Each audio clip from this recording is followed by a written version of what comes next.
News 7 Tamil, பொறுப்பும் பொது நலமும்.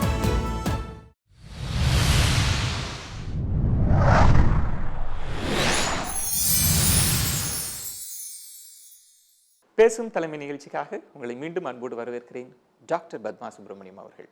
இந்த உரையாடல்ல ஒரு நெகிழ்வான பயணத்தோடு தான் நீங்களும் பயணித்துக் கொண்டிருப்பீர்கள். அந்த நம்பிக்கை எனக்கு இருக்கிறது. இந்த இறுதி கட்டத்தில் இன்னும் நிறைய சுவாரஸ்யமான விஷயங்கள் பேசலாம்.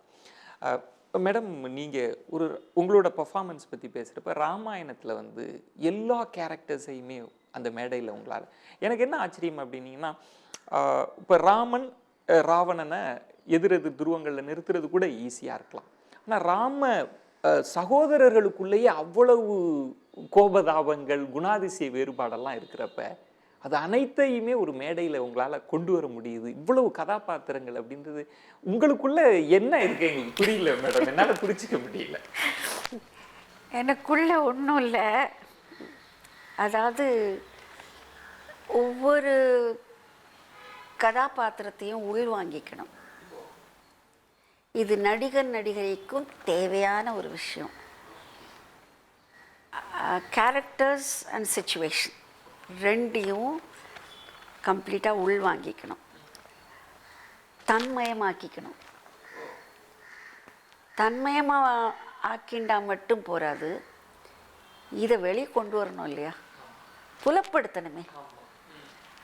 அந்த புலப்படுத்துறது இல்லைன்னாக்கே அப்புறம் எழுத்தாப்பில் உட்காந்துருக்கிறவங்களுக்கு ரொம்ப போர் அடிக்கும். அது என்னென்ன புரியலன்னா அது பிரயோஜனம் இல்லை. எவ்வளோ கஷ்டமான விஷயம் இது. இப்போ நீங்கள் சொன்ன மாதிரி ராமாயண கேரக்டர்ஸுங்கிறது ஒன்று, அந்த கேரக்டர்ஸே இல்லாத ஏதோ ஒரு வேதாந்தம், ஒரு அத்வைத்தம், சங்கரருடைய அத்வைத்தத்தை எடுத்து நான் நாட்டியத்தில் புலப்படுத்தினேன். அது என்னுடைய சேலஞ்ச். என்ன நினச்சேன்னாக்கே, அந்த ஆடிட்டோரியத்தில் அந்த அரங்கத்தில் இருக்கிற கடைசி சீட்டில் உட்காந்துருக்கிறவனுக்கு இது புரியணும். இதுதான் என்னுடைய கொள்கை. அதை பண்ணியே ஆகணும். அப்படி புலப்படுத்தும் பொழுது முக்கியமாக நான் சொன்ன மாதிரி தன்மயப்படுத்திக்கணும். முதல்ல நமக்குள்ளே உள்வாங்கிக்கணும். உள்வாங்கினப்புறம் அதை அபிநயிக்கணும். இந்த அபிநயம்னாலே என்னன்னாக்கே, சம்ஸ்கிருத வார்த்தை அது அபிநயம்ங்கிறது. அதை தமிழ் படுத்துருச்சே அபிநயம்னு தமிழ் புஸ்தகங்களில் இருக்கும். நீனாக்கே இழுத்துக்கிறதுன்னு அர்த்தம். எதையோ இழுத்துண்டு போகிறது. அபினா எழுத்தாப்பில். இந்த நடிகன்கிட்ட இருக்கிற அந்த உணர்ச்சி இருக்கே, அந்த உணர்ச்சியை இழுத்துண்டு போய் எழுத்தாப்பில் இருக்கிறவன் தலையில் கொண்டு சேர்க்கறது அபிநயம். புரிய வச்சாகணும். இதுக்கு பல விதமான இது இருக்குது. நம்ம அங்கங்கள் மூலமாக, வாச்சகங்கள் மூலமாக மனசு அதில் செலுத்தி அதனால் வரக்கூடிய பாவங்கள். அதை தவிர அதாவது எக்ஸ்டர்னல் திங்ஸ், அந்த வெவ்வேறு விதமான ஆடை, ஆபரணம், சீன் செட்டிங், இதனால் புலப்படுத்தக்கூடிய விஷயங்கள். இது மாதிரி 4 மீடியம் ஆஃப் எக்ஸ்ப்ரெஷன் கொடுக்குறாங்க. இதை எல்லாத்தையும் பயன்படுத்தணும். எல்லாத்தையும் விட முக்கியம் இந்த நான் சொன்னேனே, தன்மயப்படுத்திக்கணும். தனக்குள்ள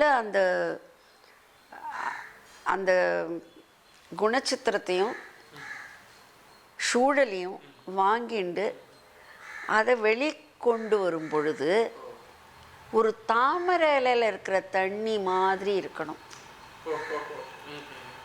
அதுக்காக அந்த கேரக்டராகவே ஆயிடக்கூடாது.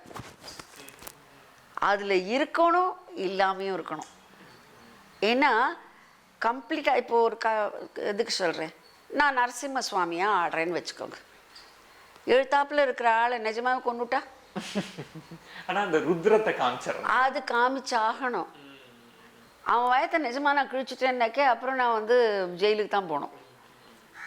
அதனால அந்த லெவலுக்கும் போகக்கூடாது. இது ஒரு ஆவேசம் ஆடுற மாதிரியும் இல்லை.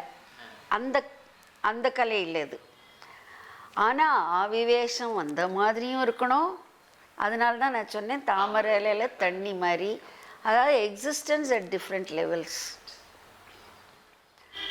இதுதான் ஒரு நடிகனுக்கு தேவையான விஷயம். அப்படி பண்ணும்பொழுது ஒரு குவிக் சேஞ்ச், இந்த பக்கம் திரும்பினா சீதா, அந்த பக்கம் திரும்பினா ராமருங்கிறது அது உள்ளே வாங்கி பழகிருக்கணும். அதுவே அதுதான் உங்களுடைய சிறப்பு மேடம். இன்னொரு விஷயம், நீங்கள் இந்த மூடுக்கு தகுந்த மாதிரி நீங்கள் உங்களோட எல்லாமே பிளான்ட் இல்லை, அங்கேயே கூட சில விஷயங்கள்லாம் நிகழ்கிறப்ப உங்களோட அக்கம்பனிஸ் எப்படி உங்களுக்கு மிருதங்கம் வந்து உங்கள் பாதத்தை பார்த்தே வாசிச்சிருவாரெல்லாம் நான் கேள்விப்பட்டிருக்கேன். அவங்க உங்களோட எப்படி ஒத்திசைவாக இருக்காங்க மேடம்? அதனால தான் நான் சில பேர் மட்டும்தான், அதாவது எனக்கு ரெகுலராக பாடுறவங்க வாசிக்கிறவங்கன்னு அவங்களுக்கு தெரியும். என் முகத்தை பார்த்து என் கையை பார்த்து. இப்போ என்னுடைய அண்ணன் மருமகள் டாக்டர் காயத்ரி கண்ணன் தான் இப்போ பாடுறா. அவங்க மாமியார் தான் பாடிட்டு இருந்தாங்க, இப்போ அவள் தான் பாடுறா. கண்ணன் வீணை வாசிப்பார், மத்தளம் வாசிப்பார், 2-3 மிருதங்கிஸ்ட் அவங்களுக்குள்ளே தான் நான் கூப்பிட்டுக்கிறது. ஏன்னா ஆன் த ஸ்பாட் அங்கங்கே எனக்கு வரும். அதே கிருஷ்ணாய துப்பியம் நமகாவை ஒவ்வொரு தரமும் ஒவ்வொரு மாதிரி பண்ணிவிடுவேன். அதை இன்றைக்கி என்ன பண்ணுறா, இன்றைக்கி என்ன பண்ணுறான்னு பார்க்கக்கூடியவங்கெல்லாம் திரும்பி திரும்பி வந்து பார்க்குறாங்க. ரொம்ப சிறப்பு மேடம். நிகழ்ச்சியை முடிக்க வேண்டிய இடம். என்னோட தகவல் சரியானு எனக்கு தெரியல, உங்களோட 100வது விருது தஞ்சை பெருவுடையார் கோயிலில் நீங்கள், அது சரிங்களா? அந்த 100வது அது அன்றைக்கி வந்து ஒரு அந்த கோயில் வளாகத்திலேயே அந்த விழா வச்சுருந்தாங்க. அது ஒரு பெரிய பாக்கியமாக நினச்சிருந்தேன்.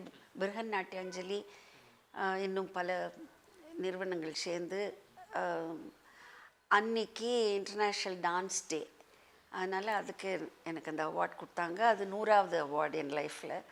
கட்டாயமாக இந்த நிகழ்ச்சி ஒளிபரப்பாகிற டைமில் இன்னொரு விருது கூட உங்களுக்கு வந்திருக்கலாம். ஏன்னா விருதுகள் உங்களை நோக்கி வந்துட்டே இருக்கும். நான் இந்த நிகழ்ச்சியினுடைய இறுதியாக நான் கேட்கிறது, நீங்கள் உலகம் முழுவதுமே போய் நம்முடைய பாரம்பரிய கலைகளை எல்லாம் பறைசாற்றிட்டு இருக்கீங்க. நான் முதல்ல சொன்ன மாதிரி உங்களுடைய சிலம்பின் பரல்கள் இந்திய பண்பாட்டை பறைசாற்றிட்டு இருக்கு மேடம். எல்லா தேசங்களுக்கும் சென்று வந்தாலும் இந்த மண்ணுக்கு வரப்ப இந்த பாரத புண்ணிய பூமின்னே இந்த மண்ணை வணங்குறீங்க. என்ன காரணம் மேடம்?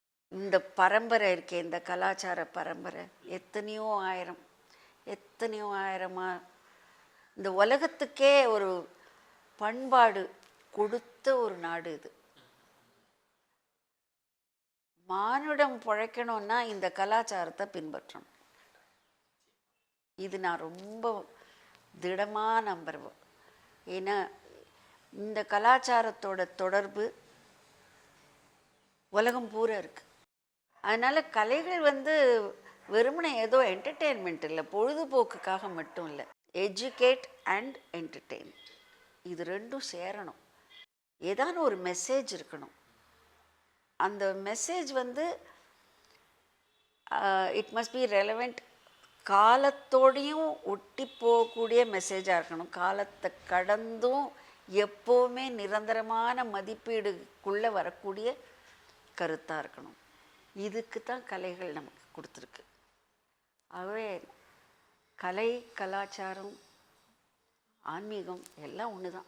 நிச்சயமா மேடம். இந்த சந்திப்பு அப்படின்றது ரொம்ப நெகிழ்வான சந்திப்பாக இருந்தது. உண்மையில் ரொம்ப உண்மையாக ஒரு ஆத்மாவுக்கு நெருக்கமான ஒரு உரையாடலாக நான் பார்க்குறேன் மேடம். இவ்வளவு நேரம் எங்களுடைய கேள்விகளுக்கு எங்களுடைய அனுபவ தரிசனம் தந்தமைக்காக நெஞ்சார்ந்த நன்றியை தெரிவித்துக் கொள்கிறேன். என்ன நேயர்களே, பேசும் தலைமை நிகழ்ச்சியில் இந்தியாவே கொண்டாடப்பட வேண்டிய நபர்களை எல்லாம் சந்தித்து அவர்கள் அனுபவ தரிசனத்தை உங்களுக்கு பகிர்ந்து கொண்டிருக்கிறோம். ஒரு நதி பயணித்து கடலில் கலக்கின்ற போது எவ்வளவு அனுபவ சேகரங்களை தருகிறதோ, அப்படி தலைச்சிறந்த ஆளுமைகளின் அனுபவ சேகரங்களை பேசும் தலைமை உங்களுக்கு வாரந்தோறும் தொடர்ந்து தந்து கொண்டே இருக்கும். அடுத்த வாரமும் சந்திக்கிறேன். நன்றி, வணக்கம்.